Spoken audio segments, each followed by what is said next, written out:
একান্ত এক মুহূর্তে হযরত ইব্রাহিম আলাইহিস সালামের অন্তরে এক অদ্ভুত প্রশ্ন জেগে উঠল। তিনি বারবার ভাবছিলেন, আল্লাহ তাআলা তো মৃতকে জীবিত করতে পারেন। এই বিশ্বাস তার অটল, চিরস্থায়ী। তবুও হৃদয়ের এক কোণে ভালোবাসার গভীরতা থেকে যেন এক আকাঙ্ক্ষা উঠল, আল্লাহ তাআলা কিভাবে মৃতকে জীবিত করেন। তাই তিনি আল্লাহর দরবারে আরজি করলেন, হে আল্লাহ, আপনি কিভাবে মৃতকে জীবিত করেন তা আমি আমার চোখে দেখতে চাই। তিনি আল্লাহর দরবারে কাতর কণ্ঠে ফরিয়াদ করলেন, হে আমার রব, আপনি আমাকে দেখান আপনি কিভাবে মৃতকে জীবিত করেন। আল্লাহ তাআলা তখন খুব কোমল স্বরে জিজ্ঞেস করলেন, তুমি কি বিশ্বাস করো না হে ইব্রাহিম যে আমি মৃতকে জীবিত করতে পারি? ইব্রাহিম আলাইহিস সালাম মাথা নিচু করে বিনয়ের সাথে বললেন, অবশ্যই বিশ্বাস করি হে আমার প্রভু, আমি তো আপনার কুদরতে অটুট বিশ্বাস রাখি। তবে আমার অন্তরের একান্ত আকাঙ্ক্ষা, আমি দেখতে চাই যেন আমার হৃদয় শান্তিতে পরিপূর্ণ হয়। আল্লাহ তাআলা তখন বললেন, তাহলে তেমনি করো যেমনটা আমি বলছি। তুমি 4টি ভিন্ন পাখি নিয়ে তাদের জবাই করো, তারপর তাদের মাংস, অঙ্গ প্রত্যঙ্গ একত্রিত করে পিষে ফেলো। তারপর এই মাংসের মিশ্রণকে ছোট ছোট পিণ্ড করে নাও আর বিভিন্ন পাহাড়ের বিভিন্ন চূড়ায় রেখে দাও। এরপর প্রত্যেক পাখির নাম ধরে ডেকে দেখো, তারা জীবিত হয়ে তোমার কাছে ফিরে আসবে। হযরত ইব্রাহিম আলাইহিস সালাম আর দেরি করলেন না।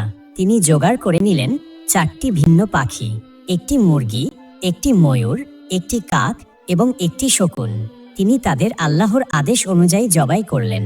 তারপর সেই সব পাখির মাংস, হাড়, পালক সবকিছু একত্রে পিষে একেবারে চেনা যায় না এমন করে মিশিয়ে ফেললেন। তারপর সেই মাংসের মিশ্রণকে ছোট ছোট পিণ্ড বানিয়ে বিভিন্ন পাহাড়ের চূড়ায় রেখে এলেন। এবার সময় এলো আল্লাহর কুদরতের এক মহাবিস্ময় দেখার। এবার তিনি মুরগির নাম ধরে ডেকে বললেন, ও মুরগি, আমার দিকে ফিরে এসো। অমনি যেই জায়গায় সেই মুরগির যে অংশ ছিল, সেই টুকরোগুলো পাহাড়ের চূড়া থেকে ছুটে এসে একটি একটি করে জুড়ে যেতে লাগলো।